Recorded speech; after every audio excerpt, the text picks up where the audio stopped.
Salut bande d'humains! Shumetsu Toshi est une série de 12 épisodes seulement, publiée en 2019 et réalisée par le studio Madhouse qui est derrière la saison 1 de One Punch Man. Retenez ce détail, c'est important. Elle est l'adaptation animée d'une série de 2 jeux mobiles japonais, développés par Right Flyer Studios, auquel je n'ai pas joué pour souci de je ne suis pas un pro de l'info et auquel je ne ferai donc pas de parallèle. On nous incarne l'histoire de Takuya, employé par un petit groupe chelou afin d'emmener Yuki, une mystérieuse fille, à Lost, un énorme gouffre apparu 3 ans plus tôt au Japon. Celui-ci est responsable d'un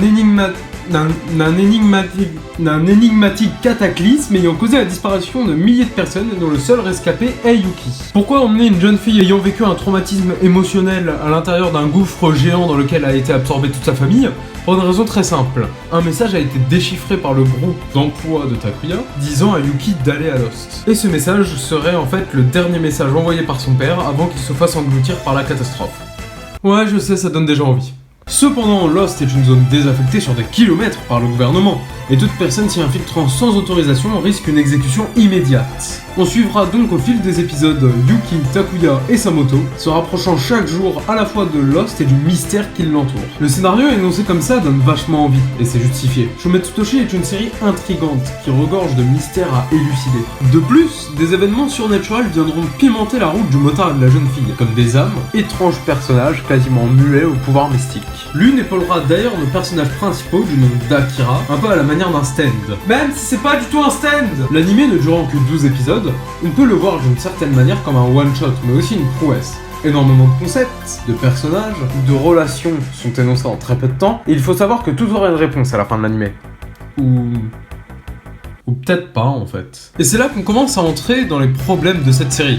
La compréhension est plutôt compliquée, quel que soit l'épisode. Les lignes de dialogue et les plans sont pour la plupart très suggestifs, et demandent une certaine concentration pour être compris. Je vous déconseille donc de faire autre chose en regardant cette série, car louper ne serait-ce qu'un plan ou une ligne de dialogue peut entièrement fausser la compréhension du reste de l'anime. De plus, si on y ajoute le fait que la fin soit des plus cryptiques, on est rapidement déboussolé et on perd facilement le fil, qui peut ne pas être retrouvé et nécessite 1000 retours en arrière pour s'y raccrocher. A noter que même malgré les problèmes d'interprétation, l'histoire devient très vite géniale et très plaisante à suivre. Sans oublier que c'est cette touche qui donne le style à l'histoire, contrairement au chara-design qui oscille entre le plus banal au plus ridiculement normiste. La série a aussi un autre gros point fort. En effet, chaque personnage a un intérêt et un caractère réaliste et humain. De plus, chacun d'entre eux a vécu un traumatisme dû à la catastrophe de Lost. Ce choix donne aussi bien plus d'impact à cet événement, ne le laissant pas comme mystère principal dont l'intérêt reste toujours vacant, mais plutôt comme réel cœur et centre de l'intrigue. Par exemple, Takuya, qui peut être perçu au début comme un héros classique de shonen, devient très vite plus profond, dû au regret qu'il a d'avoir laissé tomber une piste lors d'une ancienne mission. Je vous spoil pas, ça mérite le coup d'œil.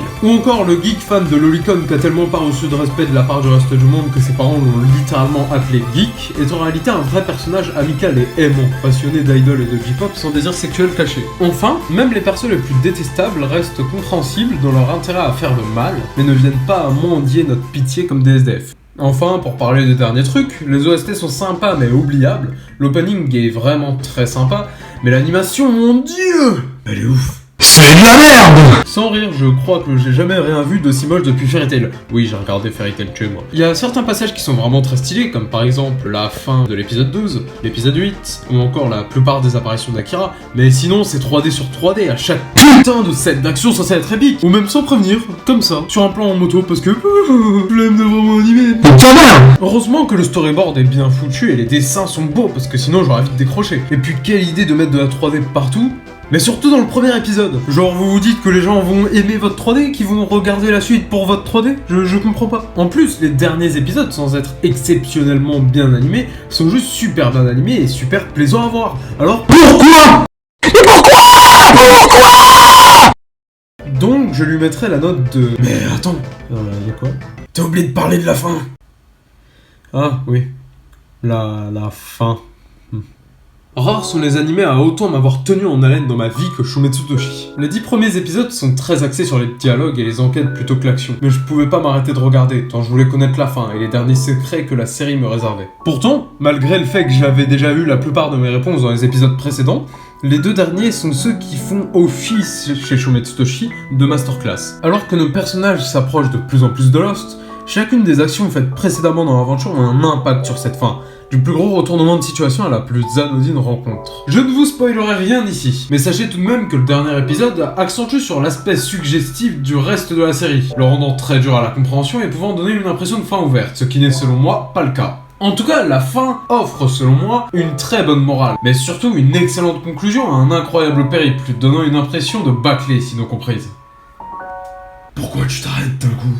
Parce qu'il me manquait un seul élément que j'avais oublié pour bien interpréter la fin. En gros, ce que je suis en train de te dire, c'est que j'étais à deux doigts de mettre un avis négatif sur cette histoire. Sachez qu'après l'outro, je montrerai un commentaire sur Wakanim de l'épisode 12, présentant une hypothèse sur la fin, avec laquelle je suis 100% d'accord, et auquel j'ajouterai quelques éléments de ma propre interprétation pour l'enrichir. Alors, que pensez de Shumetsu Toshi? Eh bien, c'est un excellent animé, et je le considère personnellement comme un chef-d'œuvre de narration, mais dont le style ne plaira clairement pas à tout le monde. De plus, l'intérêt qu'on a de la licence après avoir fini la série peut très bien rester constant dû à la richesse de cette fin, peut complètement chuter si la fin est mal comprise. Il y a une grande possibilité de débat autour des mystères non résolus de l'œuvre, ne la rendant que plus vivante entre les personnes ayant su braver ces 2 épisodes et la 3D dégueulasse. Enfin, l'histoire tout entière est très bien écrite, et chacune des intrigues nécessaires à la compréhension de l'histoire se voit non seulement résolue, mais aussi intimement reliée aux autres, car rien n'est laissé au hasard. Cependant, malgré ses qualités inhérentes à ce scénario, l'animation, la complexité, l'aspect ouvert et l'ennui profond ressenti au début ne me permet pas de le classer en tant que chef-d'œuvre de l'animation. Je lui mettrai donc la note de 10. 8 sur 20, avec la mention histoire et animation à relief.